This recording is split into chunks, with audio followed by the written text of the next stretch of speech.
এই পদ্ধতি শিখিয়ে দিয়েছে মুহাম্মদুর রাসূলুল্লাহ। তিনি মক্কাতে আসলেন, মক্কার লোকদেরকে বলেন লা ইলাহা ইল্লাল্লাহ, আল্লাহ ছাড়া কোনো হুকুমকর্তা নাই। হুকুম মানার একমাত্র সত্তা হচ্ছেন আল্লাহ তাআলা, আর কারো হুকুম মানা যাবে না। হ্যাঁ, আল্লাহর হুকুমের সাথে যদি হুকুম মিলে মানা যায়, কিন্তু আল্লাহর হুকুমের সাথে যদি হুকুমটা না মিলে তাহলে মানা যাবে যাবে না। এখন আপনারা বলেন, এই আল্লাহর আইনগুলা চালু করার জন্য ফোন ফাং দিলে আর এরকম মিটিং সিটিং করলে কি চালু হয়ে যাবে? কিভাবে চালু হবে বলেন? আপনারাই বলেন, বলেন না, অসুবিধা কি?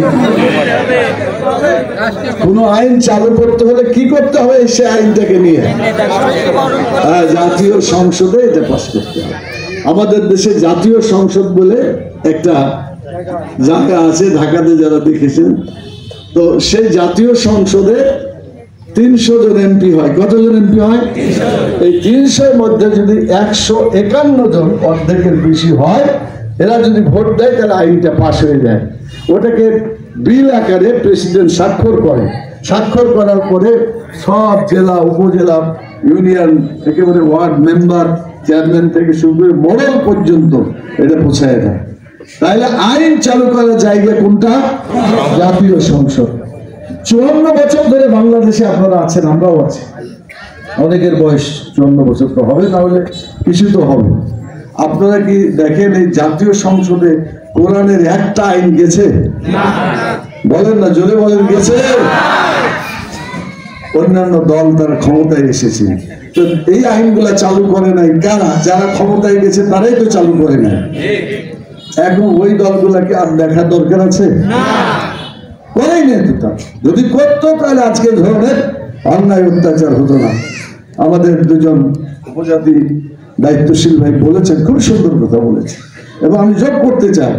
আমরা চ্যালেঞ্জ দিয়ে বলছি, বাংলাদেশ হওয়ার পরে বাংলাদেশের হিন্দুদের সম্পদ যতটা আত্মসাৎ করেছে এই দুটা দলের মধ্যে খুঁজলে পাওয়া যাবে। জামাত ইসলামের একজন লোক তাদের সম্পদ আত্মসাৎ করে নাই। প্রমাণ দিতে পারলে আমরা সংগঠনের পক্ষ থেকে তাদের সম্পদ আমরা ফেরত দিয়ে দেব ইনশাআল্লাহ। কারণ আমরা বিশ্বাস করি, চুরি করলে আল্লাহ তাআলা শাস্তি দিবেন। চোর চুরি করলে হাত কাটার কথা বলছে কে? বলছে আল্লাহ বলছে। আল্লাহর আইন কি এটা কি খারাপ না ভালো? আচ্ছা দেখেন, আমি একটু বুঝাই। একটা লোক চুরি করলো, আল্লাহর আইন চালু হলো, ও গরিব, বলছেন না, একে প্যাটের দায় যদি কেউ চুরি করে হাত কাটা। ইসলাম বলে তার দরকার নাই, তারপরে চুরি করছে। পুকুর চুরি করে না, কলম চুরি দেয় লাখ লাখ কোটি কোটি টাকা। বিগত সরকারের এক মন্ত্রী বিদেশে একটা দেশে 350 বাড়ি করছে, আপনি জানেন বোধ হয়, শুনছেন। একটা পিয়ন তার মাসে বেতন কত ছিল তাও জানেন না? বেতন তো না, আদায় করতো টাকা কত? 400 450 কোটি। সেখানে তারা বলছে, তাহলে এই টাকাগুলো অন্যায় ভাবে চলে যায় না? তো এই সমস্ত চোর যারা চুরি করেছে তাদেরকে হাত কাটাটা পড়া উচিত, ঠিক কিনা বলে? কিন্তু যেহেতু দেশে আইন ছিল না, কারো হাত কাটে নেই, পালাই গেছে ইত্যাদি। আমি আপনাদের বলতে চাই, একটা দুটা লোকের এক্সাম্পলের পানিশমেন্ট হলে পরের লোকের কি আর চুরি করবে? বলবে যে হাত কাটে এভাবে সমাজে অপমানিত হওয়া, এই যে চাপে, যার ফলে সব চোর শান্ত হয়ে যাবে, ঠিক কিনা বলে? অন্য ভিক্ষা করে খাবে তাও চুরি করবে না। এই আইনটা যদি চালু হতো তাহলে কারো ঘরে চুরি হতো না, আর চুরি না হলে শান্তিতে থাকতে পারতো। আমাদের আব্দুল্লাহ শান্তিতে থাকতে পারতো, আমাদের বিশ্বনাথ তিনিও শান্তিতে থাকতে পারতেন, কথা ঠিক কিনা? মানে এখানে কোন আইন সকলের জন্য সমান। এই আইনটা চালু হলে সুন্দর হতো, কিন্তু আইনটা চালু হয়নি।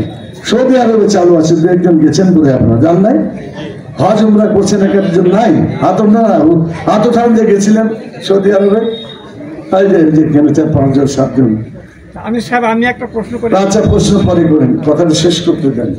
সেটা হলো সেখানে দু একটা চুরি করছে, কিন্তু চোরকে আমি দেখতে পাই না। হাত কাটানো খুঁজে বলছে অন্তত 2-4টা তো দেখা যাবে। আমি বেশ কয়েকবার যাওয়ার সুযোগ হয়েছে, আল্লাহর মেহেরবানি, খুঁজে পাই। তো এই আইনটা চালু থাকার কারণে দোকান খুলে সবাই নামাজ পড়তে চলে যায়, কেন চুরি হয় না।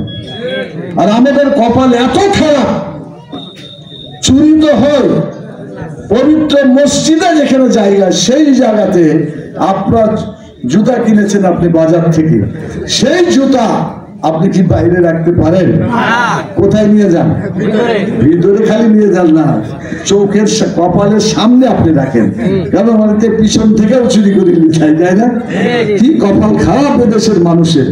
আল্লাহর আইন চালু না করলে কপালে এই জুতা বহন করে শাস্তি কিয়ামত পর্যন্ত পার করতে হবে। আমরা কি জুতা বহন করতেই থাকবো? আমরা চাই এখানে কোরআনের আইন চালু করতে, যেভাবে সৌদি আরবে সব আইন চালু নাই, যতটুকু হয়েছে তাতে ভালো আছে।